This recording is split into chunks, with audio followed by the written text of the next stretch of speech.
ladies and gentlemen, please take your seats. The program will begin shortly.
Ladies and gentlemen, please take your seats and silence your cell phones. The program will begin soon.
Ladies and gentlemen, please take your seats and silence your cell phones. The program will begin soon.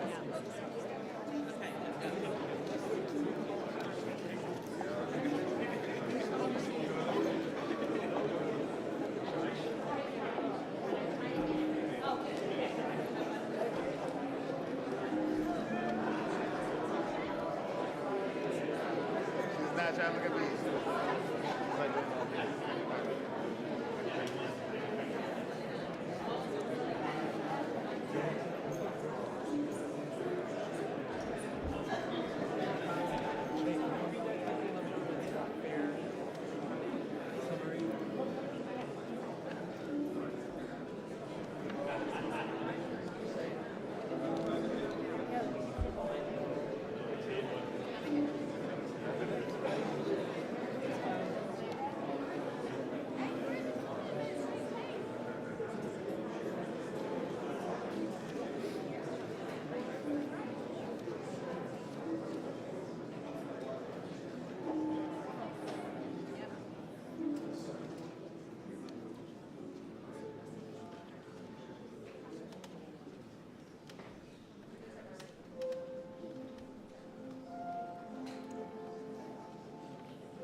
Ladies and gentlemen, the President of the United States, accompanied by the Vice President of the United States.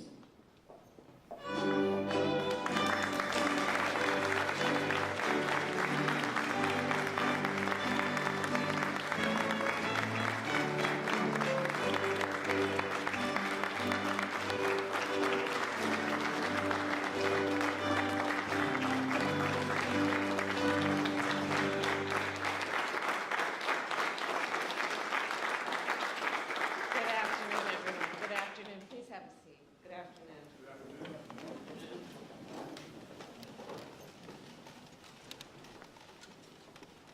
President Joe Biden, members of our cabinet, members of Congress, community leaders, law enforcement officials. It's good to be here with all of you. not under these circumstances, but it is good to be with you.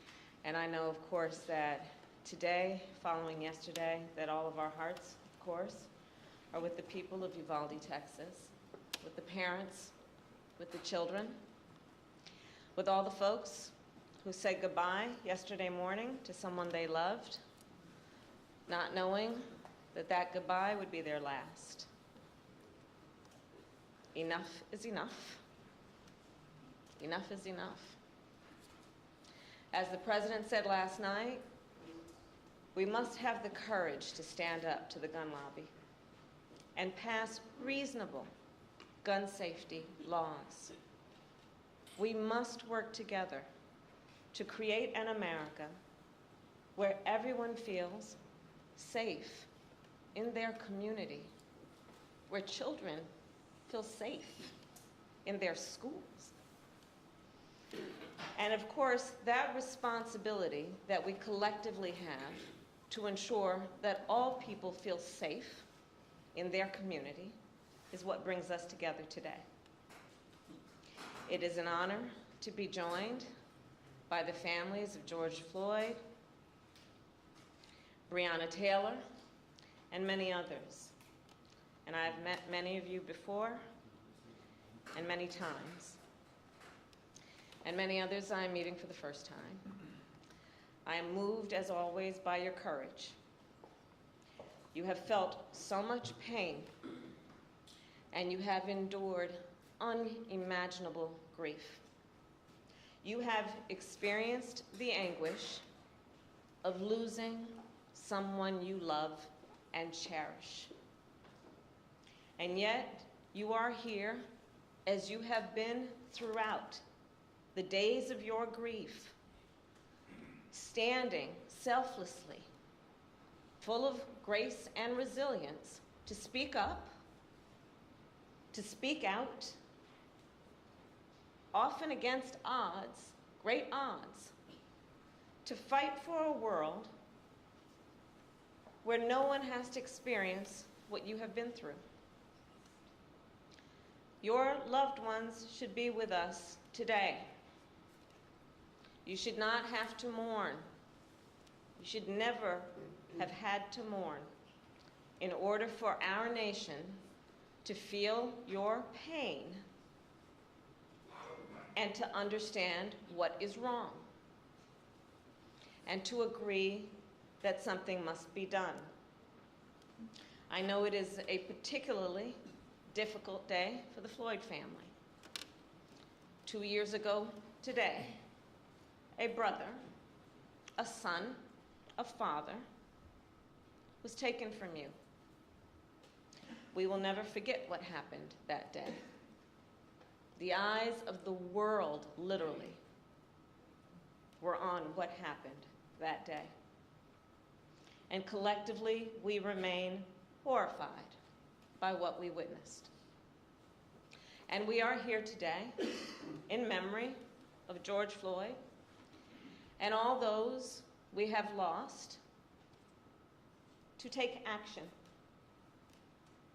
The law enforcement office of our nation, well, they swear an oath to protect and to serve. And the vast majority do so honorably. Yet we know, too often, when there is a use of biased policing and excessive force, when that occurs, it too often is not met with accountability. Denying equal justice, not just to individuals, but to whole communities, and therefore to our nation as a whole. Trust between law enforcement and the communities they serve is critical to ensuring public safety. And as many of you know, this is an issue I have worked on personally since my first days as an elected district attorney and as California's Attorney General. As a United States Senator, I, together with Senator Cory Book, Congresswoman Karen Bass, introduced legislation to advance much-needed reforms. That legislation would have ensured greater transparency and increased accountability. We later named it the George Floyd Justice and Policing Act.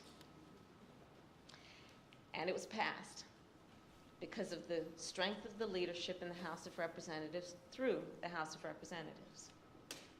However, last fall, Senate Republicans rejected the George Floyd Justice and Policing Act. They walked away from their moral obligation to address what caused millions of Americans to march in the streets. The critical need that a coalition of Americans were demanding, were pleading for in terms of reform and accountability. At the time, President Joe Biden and I, and all of us here, we made clear, and we vowed that we would explore every action available to us at the executive level to advance the cause of justice in our nation. In a moment, our president will sign an executive order that takes dozens of important actions to advance effective, accountable policing, to strengthen trust between law enforcement and the communities they serve, and to help us fight crime and promote public safety. This order will help protect our communities, and it will help keep members of law enforcement safe on the job. These actions are a result of input and collaboration from a broad set of partners, many of whom are here today: civil rights leaders, members of Congress, in particular members of the Congressional Black Caucus, and I see Madam Chair here with us today, leading law enforcement groups, and of course the families of the victims.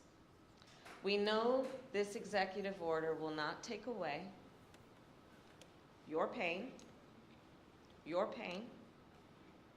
and the pain of all those families who may not be in this room right now.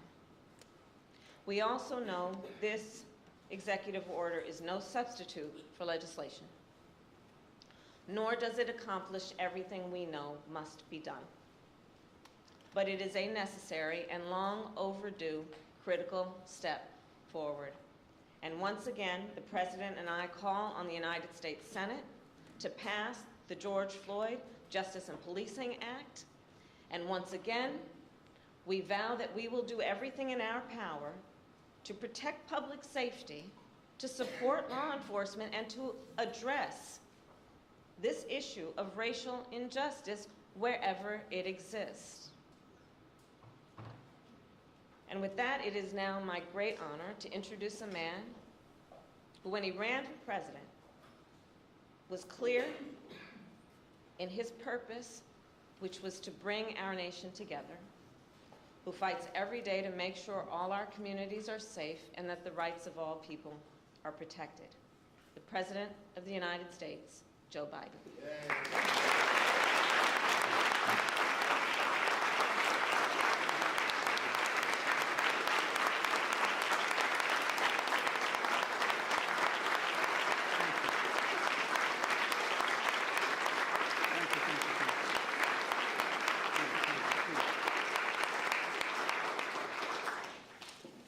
Thank you all.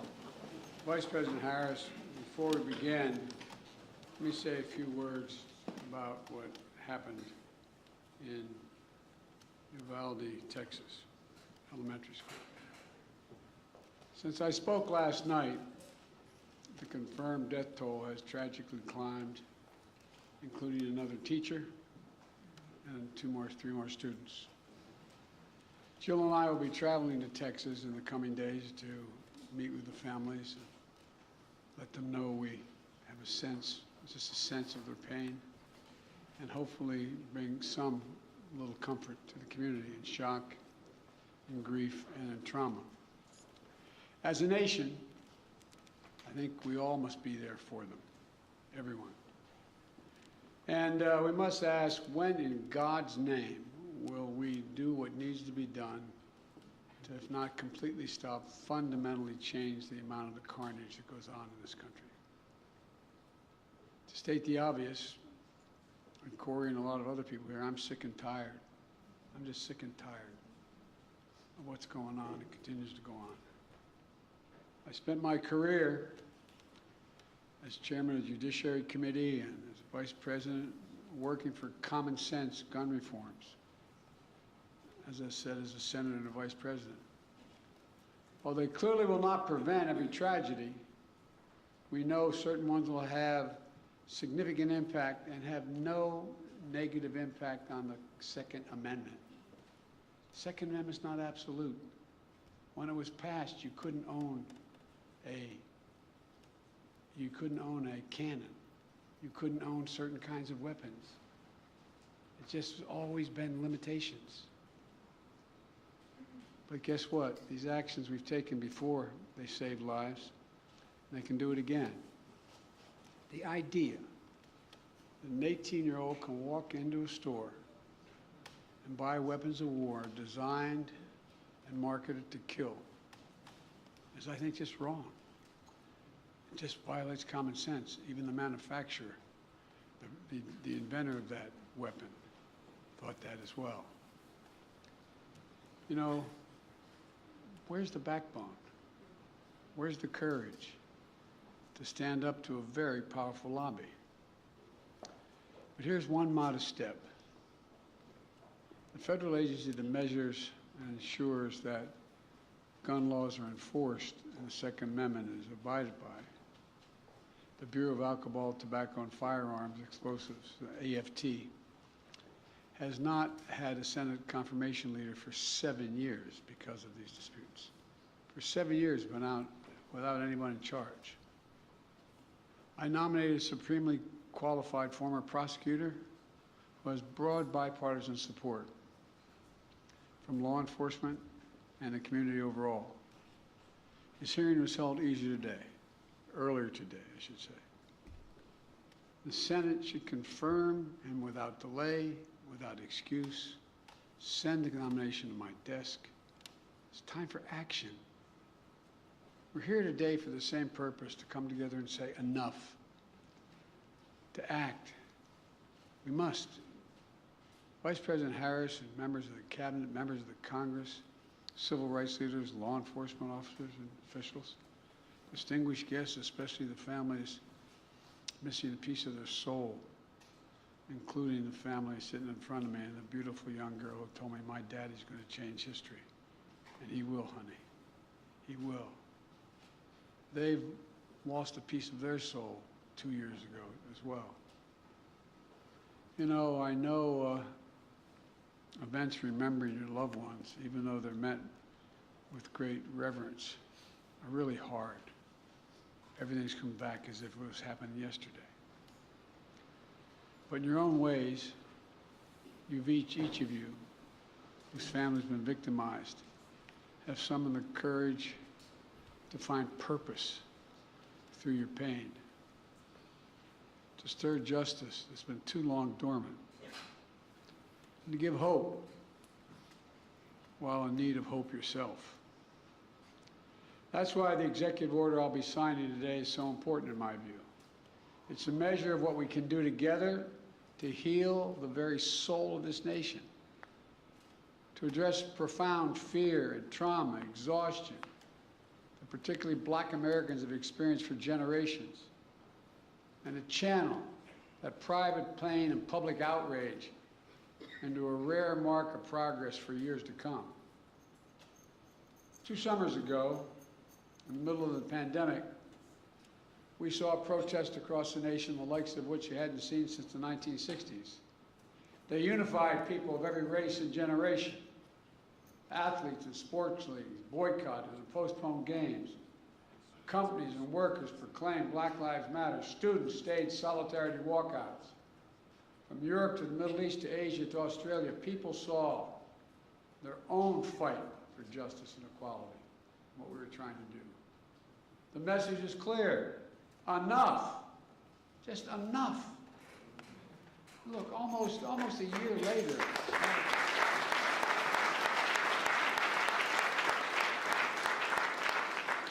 Almost a year later, a jury in Minnesota stepped up and they found a police officer guilty of murdering George Floyd.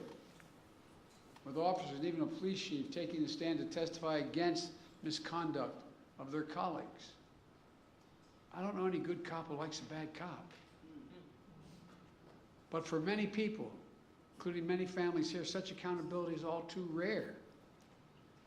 That's why I promised as president I would do everything in my power to enact meaningful police reform that is real and lasting. That's why I called on Congress to pass the George Floyd Justice and Policing Act. The Senate's in my desk. So I'm asked why I haven't done this executive order earlier. If I'd done it, I was worried it would undercut the effort to get the law passed. This is a call to action based on a basic truth. Public trust, as any cop will tell you, is the foundation of public safety. If they're not trusted, the population doesn't contribute, doesn't cooperate. Two sides of the same coin, inextricably linked. And the principles of fairness and equal justice are at the core of each of them. For the wheels of justice are propelled by the confidence that people have in their system of justice. Without that confidence, crimes will go unreported. Witness fear to come forward. Cases go unsolved. Victims suffer in isolation while perpetrators remain free. And ironically, police are put in greater danger. Justice goes undelivered. Without public trust, law enforcement can't do its job of serving and protecting all of our communities. But as we've seen all too often, public trust is frayed and broken, and that undermines public safety. The families here today and across the country who've had to ask why this nation, why so many black Americans wake up knowing they could lose their life in the course of just living their life today. Simply jogging, shopping, sleeping at home. Whether they made headlines or not, lost souls gone too soon. Members of Congress, including many here today like Senator Cory Booker and Congressman Karen Bass, alongside members of the Congressional Black Caucus, House and Senate Judiciary Committees, spent countless hours on the George Floyd Justice and Policing Act to find a better answer to that question. I sincerely thank you all for your tireless efforts, but they're not over.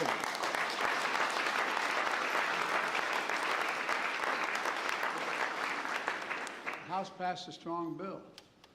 It failed in the Senate, where our Republican colleagues opposed any meaningful reform.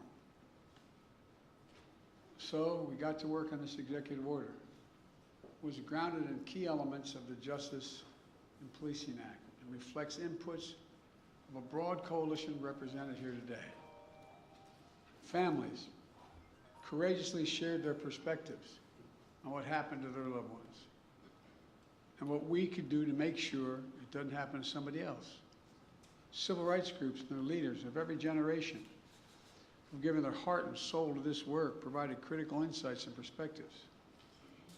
The executive order also benefits from the valuable inputs of law enforcement, who put their lives on the line every single day to serve.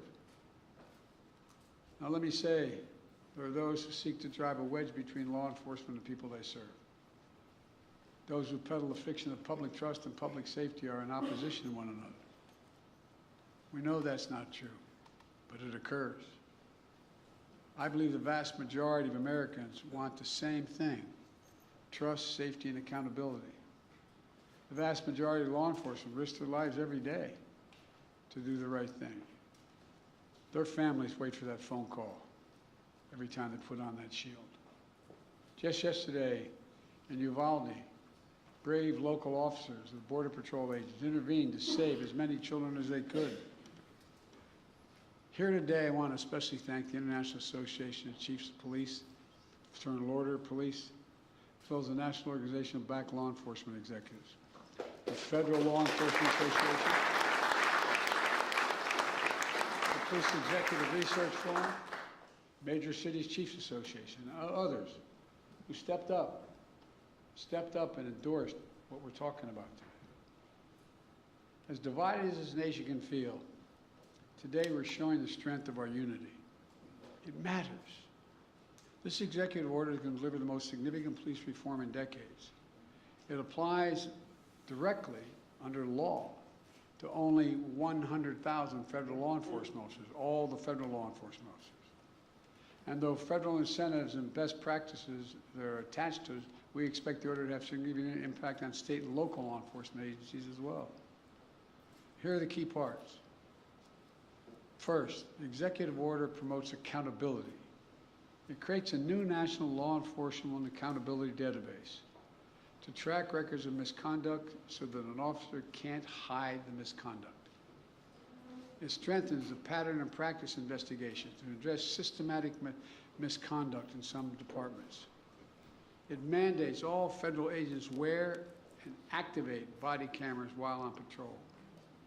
Second, the executive order raises standards, bans chokeholds, restricts no-knock warrants, tightens use of force policies to emphasize de-escalation and duty to intervene to stop another officer from using executive force, just as occurred.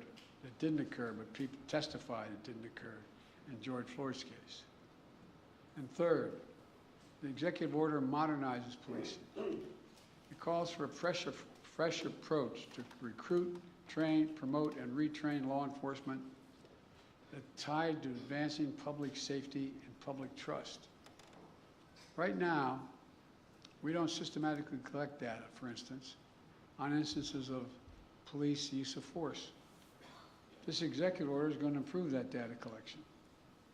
There's a lot more as well. The bottom line of the executive order includes reforms that have long been talked about or are finally implemented at a federal level. And it comes at a critical time. By building trust, we can strengthen public safety, and we can more effectively fight crime in our communities. And we can do one more thing. We can show what's possible when we work together. Look, I know progress can be slow and frustrating.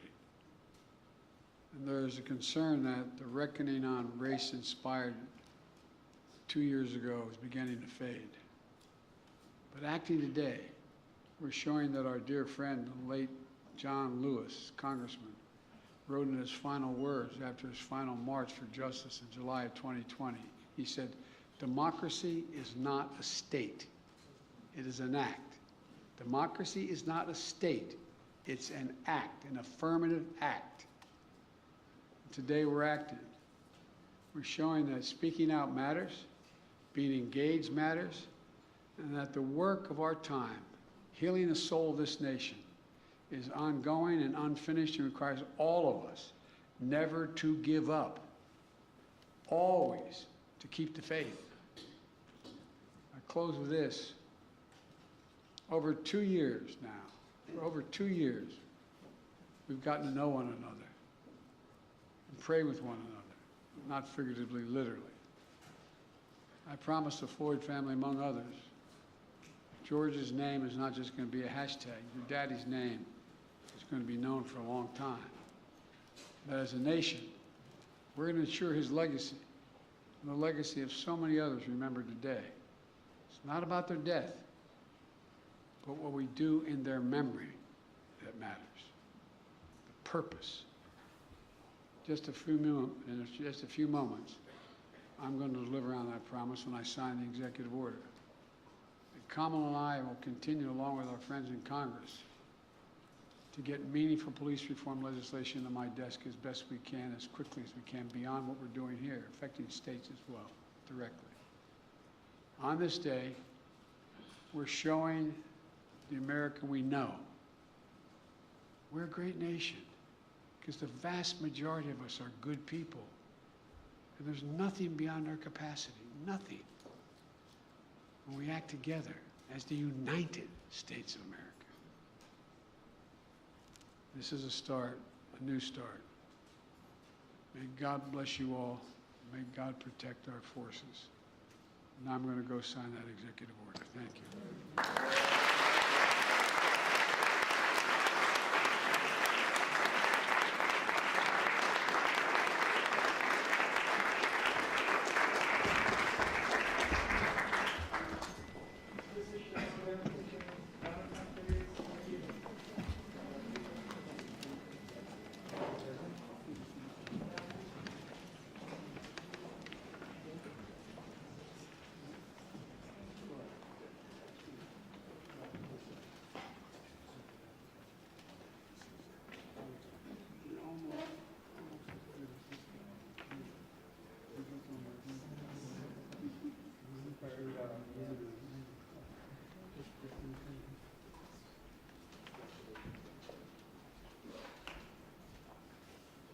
about the sign, advancing executive accountable policing and criminal justice practices to enhance public trust and public safety.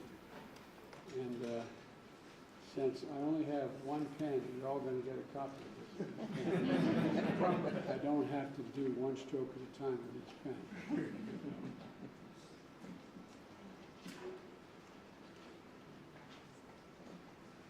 God willing, thank you.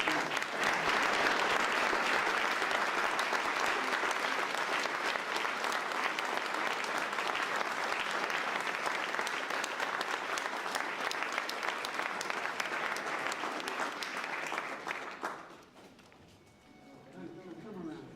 Come on. Change the world.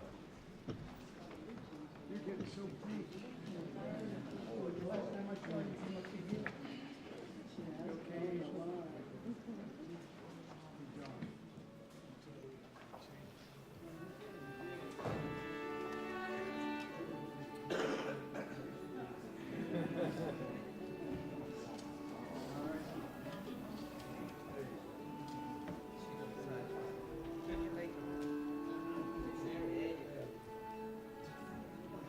Now, you're president, you gotta remember.